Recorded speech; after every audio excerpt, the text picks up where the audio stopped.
तो स्वागत है आपका इस वीडियो में। इस वीडियो में बिहार अमीन की बहाली की प्रक्रिया को लेकर चर्चा करेंगे। जैसे कि बहुत सारे छात्रों का कमेंट भी आ रहे हैं और बहुत ज़्यादा छात्रों की ये मांग भी है कि हम लोग की जो बहाली की प्रक्रिया है वो बीटीएससी जेई के आधार पर होनी चाहिए।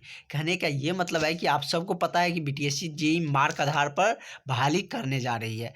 तो एलआरसी के छात्रों का भी यही मांग है कि हम लोग की भी जो बहाली होनी चाहिए वो मार्क आधार पर ही होनी चाहिए और मेजर अभ्यर्थियों का यही मांग है।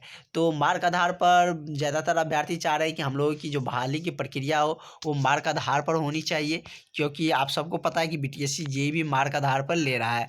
यदि बीटीएससी जेई को मार्क आधार पर बहाली ले रहा है तो इसमें एलआरसी के छात्रों को कोई आपत्ति नहीं होनी चाहिए, क्योंकि इसको जब मार्क आधार पर ले रहा है तो आप लोगों का भी एक फैक्टर बनेंगे।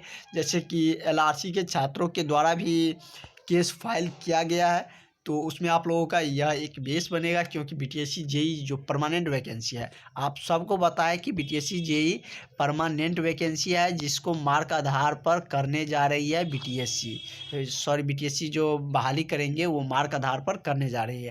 और एलआरसी जो अमीन का वैकेंसियाँ निकाली गई वो कॉन्ट्रेक्चुअल है, संविदा पर है, ये सबको पता है।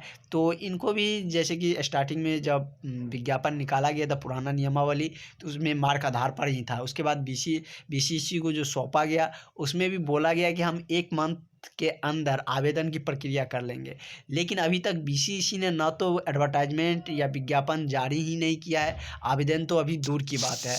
और जैसे कि कुछ दिन पहले एलआरसी के ऑफिशियली वेबसाइट पर जो कोटी और सूची होते हैं सीट को लेकर वो जारी किया गया था, जो कि हम वो ऑफिशियली नोटिस आपको दिखाए भी थे और उस पर हमने चर्चा भी किए थे। वो नोटिस हम आपको दिखा भी देते हैं, क्योंकि ये नोटिस ऑफिशियली जारी किया गया था, जो कि राजस्व विभाग की तरफ से ही यह नोटिस जारी किया गया था, जिसमें कोटिवर सूची जो कितने पद खाली है, जैसे कि पता है कि 10,101 पदों पर जो वैकेंसियाँ निकाली गई।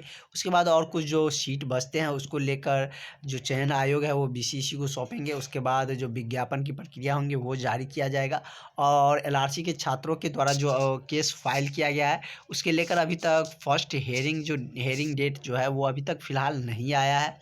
तो उसके आते ही हम आपको निश्चित रूप से बताएंगे। सीडब्ल्यूजेसी नंबर को भी लेकर सारे अभ्यर्थियों के मन में है कि कब तक आएंगे। वैसे 1 मंथ के अंदर सारा फर्स्ट जो हेयरिंग डेट होती है वो आ जाते हैं। जैसे कि बीटीएससी के जितने भी केस थे उसमें भी हमने देखे थे, लेकिन इसमें अभी तक जो सीडब्ल्यूजेसी नंबर है वो भी नहीं आए हैं। तो फर्स्ट हेयरिंग भी ज़्यादा समय नहीं लेगा, फर्स्ट हेयरिंग डेट नज़दीक का ही रहेगा और जैसे ही आएंगे हम निश्चित रूप से आपको बताएंगे।